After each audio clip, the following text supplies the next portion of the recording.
Student, बेटा स्वागत है आप सभी का आज की इस क्लास में। और आज की जो हमारी क्लास है इसमें हम कवर करेंगे सेट नंबर 13 और ये क्लास नंबर हमारी 13 है। ठीक है, जिसमें हम PYQ करेंगे SSC MTS के। क्या करेंगे? PYQ करेंगे SSC MTS के। ठीक है, और ये अपने आप में काफ़ी इम्पोर्टेंट है। ओके, चलिए। जो छात्र चैनल पे नहीं है वो 1 से लेकर के 12 क्लास हमारी अपने इस चैनल पे आ चुकी है SSC MTS 2023 की। ठीक है, तो वो जाके देख सकता है, काफ़ी इम्पोर्टेंट है। ओके बेटा, चलिए। पहला क्वेश्चन हमारा, वर्ष 2011 की जनगणना के अनुसार निम्नलिखित में से कौन सा देश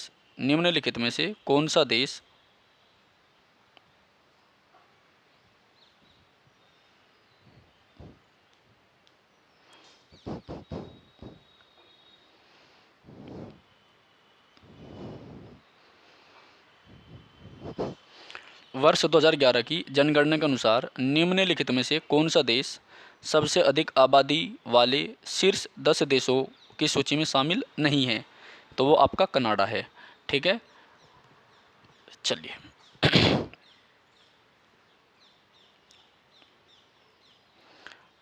दूसरे क्वेश्चन की ओर बढ़ते हैं।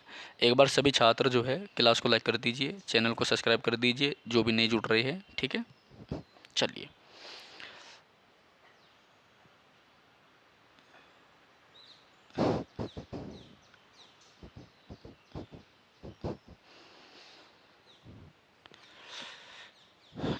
निम्नलिखित में से कौन सी वायुमंडलीय परत सबसे ठंडी परत है? मध्यमंडल। कौन सी है? मध्यमंडल।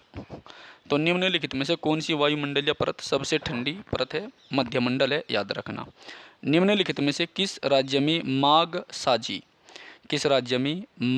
साजी को मकर संक्रांति के रूप में मनाते हैं? वह हिमाचल प्रदेश। कौन सा बेटा? हिमाचल प्रदेश। ठीक है, याद रखना। तो निम्नलिखित में से किस राज्य में माघ साजी को जो है मकर संक्रांति के रूप में मनाते हैं? हिमाचल प्रदेश में। ठीक है, हिमाचल प्रदेश की राजधानी क्या है? शिमला। अगला क्वेश्चन है, लोकसभा के पीठासीन अधिकारी को लोकसभा अध्यक्ष कहते हैं। लोकसभा का टाइम पीरियड 5 साल का होता है। लोकसभा किस आर्टिकल में? 81 में है। राज्यसभा किस आर्टिकल में? 80 में है। ठीक है, राज्यसभा याद रखियो, बहुत इंपॉर्टेंट है। ओके, नेक्स्ट क्वेश्चन है,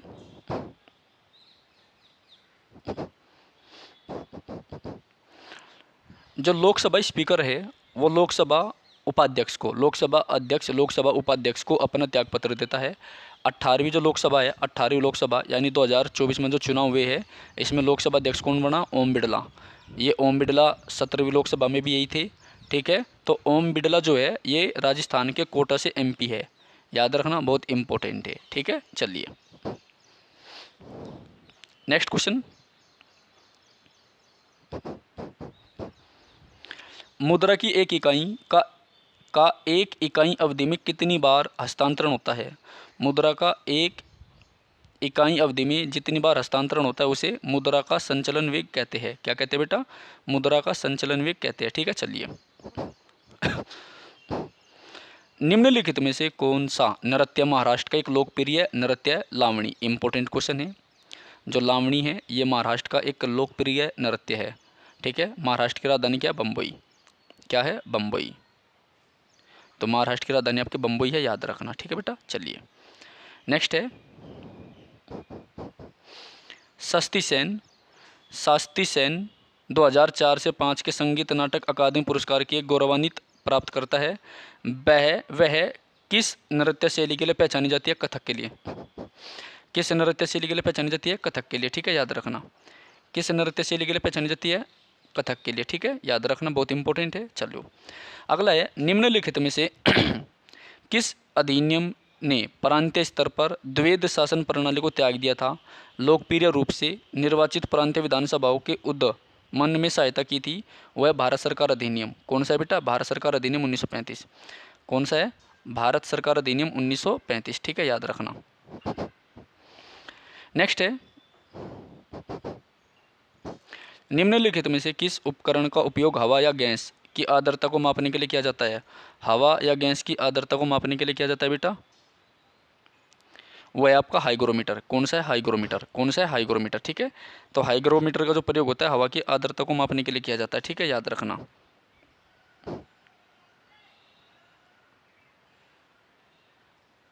चलिए आगे बढ़ते हैं। 10वां, न्यायालय परिवार न्यायालय विधेयक निम्नलिखित में से किन राज्यों में परिवार न्यायालय अधिनियम के कार्यक्षेत्र के विस्तार के लिए प्रावधान करना चाहता है? वो है आपका हिमाचल प्रदेश। क्या है? हिमाचल प्रदेश। ठीक है, याद रखना, काफ़ी इंपॉर्टेंट है।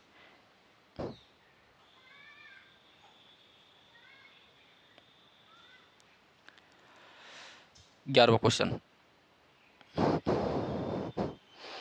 निम्नलिखित में से किसने जहांगीर की जीवनी लिखी जो इकबाल नामा ए जहांगीरी, इकबाल नामा ए जहांगीरी के नाम से जानी जाती है? उसका नाम है मुतामिंद खान। क्या नाम है? मुतामिंद खान। ठीक है, तो मुतामिंद खान ने इसको लिखा था। किसने लिखा था बेटा? मुतामिंद खान ने। 12वां क्वेश्चन है, निम्नलिखित में से किस मुगल बादशाह ने आगरा में शीश महल का निर्माण करवाया था? शाहजहां ने। तो आगरा में जो शीश महल का निर्माण है वो किसने करवाया था? शाहजहां ने करवाया था। ठीक है, और जो बेटा आगरा है ना, ये 1504 में किसने बसाया था? सिकंदर लोदी ने।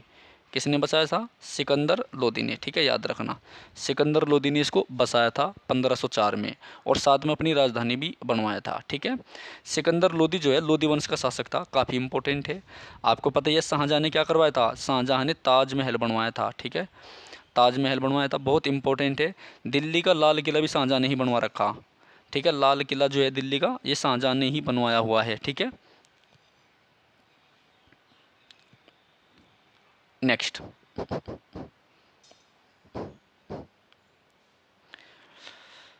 निम्नलिखित में से किसने मेल्ट वाटर चैंपियन शतरंज Tour, Meltwater Champion Chess Tour 2022 जीता?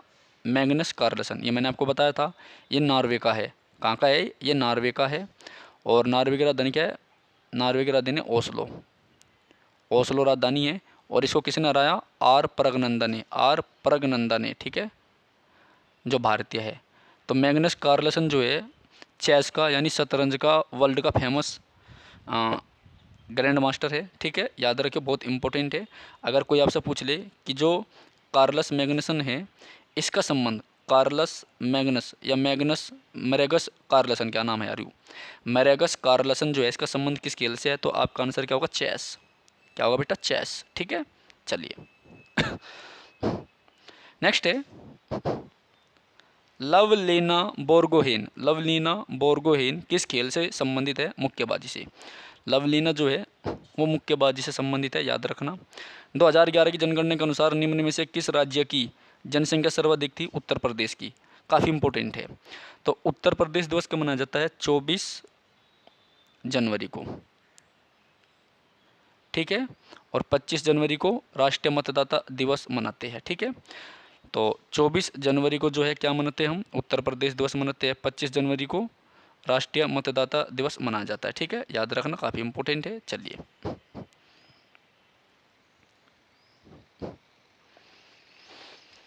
तो 2011 की जनगणना के अनुसार निम्न में से किस राज्य की जनसंख्या सर्वाधिक है? यूपी की है, करीब 25 करोड़ के आसपास होगी। ठीक है, 25 करोड़ के आसपास होगी, याद रखना, बहुत इंपॉर्टेंट है। ओके, चलिए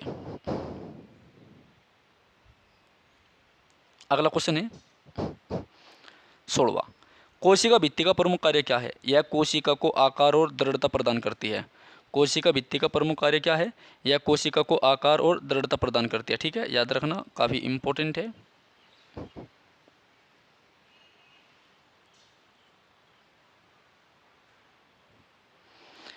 म्यांमार निम्नलिखित में से किस राज्य के साथ अपनी सीमा साझा नहीं करता? सिक्किम के साथ नहीं करता। किसके साथ नहीं करता? सिक्किम के साथ नहीं करता। तो म्यांमार जो है वो अपनी सीमा साझा जो है सिक्किम के साथ नहीं करता। ठीक है, याद रखियो, काफ़ी इंपॉर्टेंट है। ओके, चलिए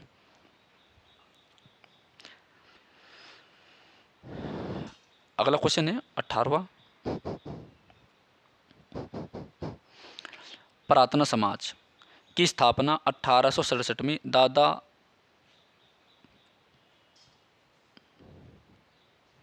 दादोबा पांडुरंग, अरे रामचंद्र पांडुरंग है, ठीक है। तो प्रार्थना समाज की स्थापना जो है 1867 में आत्माराम पांडुरंग ने की थी, और उनके भाई दादोबा पांडुरंग और उनके भाई आत्माराम पांडुरंग ने की थी, ठीक है, प्रार्थना समाज की स्थापना। भाई मेरे हिसाब से तो 1873 होना चाहिए यहाँ से, ठीक है, ये गलत लग रहा है मुझे, ये 1873 हो सकता है, ठीक है। प्रार्थना समाज की स्थापना जो है 1873 में जो है आत्माराम पांडुरंग ने की थी, याद रखियो, ठीक है। उसके बाद अगला क्वेश्चन है, प्रधानमंत्री जन धन योजना, प्रधानमंत्री जन धन योजना के अंतर्गत अब तक 472 मिलियन से अधिक खाते खोले जा चुके हैं। इस सूची में कौन सा राज्य शीर्ष स्थान पर है? तो वो है आपका उत्तर प्रदेश। कौन सा राज्य बेटा? उत्तर प्रदेश। तो सबसे ज़्यादा जो जनधन के खाते हैं वो उत्तर प्रदेश में खुले हैं। कहाँ पर खुले हैं बेटा? उत्तर प्रदेश में। इंपॉर्टेंट है, ओके। 20वां, सूचना प्रौद्योगिकी के प्रमुख केंद्रों में से एक सिलिकॉन वैली कैलिफोर्निया में स्थित है। कहाँ पर है? कैलिफोर्निया में स्थित है, याद रखना। सिलिकॉन वैली कहाँ पर है? कैलिफोर्निया में, ठीक है, याद रखना। आसवन का उपयोग ऐसे मिश्रण को पृथक करने में किया जाता है जो विघटित हुए बिना उबलते हैं तथा जिनके घटकों के क्वथनांकों के मध्य अधिक अंतराल होता है, ठीक है। नेक्स्ट 22वां क्वेश्चन, स्वर्गीय जगजीत सिंह एक लोकप्रिय संगीतकार थे। कौन था? जगजीत सिंह एक लोकप्रिय संगीतकार थे और गज़ल गायक थे। तो जगजीत सिंह जो था ये क्या था? ये गज़ल गायक भी था और लोकप्रिय संगीतकार भी था, ठीक है। तो हम ये कह सकते हैं कि जगजीत सिंह का जो संबंध गज़ल से था। 23वां, जिम कॉर्बेट राष्ट्रीय उद्यान, जिम कॉर्बेट राष्ट्रीय उद्यान भारत के किस राज्य में बेटा? उत्तराखंड में। किस राज्य में है? उत्तराखंड में। जिम कॉर्बेट राष्ट्रीय उद्यान जो है भारत के किस राज्य में? उत्तराखंड में है, याद रखना, बहुत इंपॉर्टेंट है, ठीक है। 1973 में बना था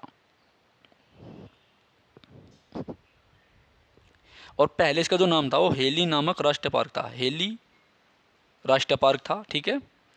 24वां है, भारतीय संविधान का कौन सा अनुच्छेद समान नागरिक संहिता निर्धारित करता है? 44। तो भारतीय संविधान का कौन सा अनुच्छेद समान नागरिक संहिता को निर्धारित करता है? इसका नाम है अनुच्छेद 44। भारतीय संविधान का कौन सा अनुच्छेद समान नागरिक संहिता निर्धारित करता है? अनुच्छेद 44, ठीक है। 25वां क्वेश्चन है, in the afternoon of time, in the afternoon of time Harivansh Rai Bachchan की एक आत्मकथा है। कहाँ में? हरिवंश राय बच्चन की आत्मकथा है, ठीक है। तो मैं इसकी बात कर रहा था आर्टिकल की, ये काफ़ी इंपॉर्टेंट है, ठीक है। 36 से 51 तक के बीच में आपके क्वेश्चन पूछे जाते हैं बेटा, ठीक है, ओके। तो एक बार सभी छात्र क्लास को लाइक कर दीजिए और चैनल को सब्सक्राइब कर दीजिए। सब्सक्राइब जरूर करें, सभी के सभी, आप लोग सब्सक्राइब नहीं करते, ठीक है। एक बार सभी सब्सक्राइब जरूर करें और उसके बाद सब्सक्राइब करने के बाद में, ठीक है, हमने फेज 11 के टोटल शिफ्ट के क्वेश्चन पेपर की क्लास अपलोड कर रखी है और MTS की भी हमारी जो है सीरीज चल रही है, डेली क्लास आती है आपकी। तो आप प्ले लिस्ट में जा कर के अपनी इच्छा अनुसार कक्षा 1 से लेकर के अब तक की सारी क्लासों को देखिएगा, ठीक है, जब भी आपको मौका मिले। तो ये काफ़ी इंपॉर्टेंट है, ठीक है। और ये PYQ है, SSC सारे क्वेश्चन आपके यहीं से पूछती है, सबसे ज़्यादा इंपॉर्टेंट है, ठीक है बेटा। तो डेली आपकी क्लास आती है। आज हमने क्लास नंबर कौन सी कवर करी बेटा? 13।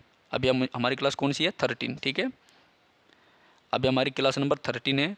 तो 1 से लेकर के 13 क्लास तक हमारी क्लास आ चुकी है बेटा, ठीक है। तो बड़े ध्यान से इन चीज़ों का देखना, ओके, बाय।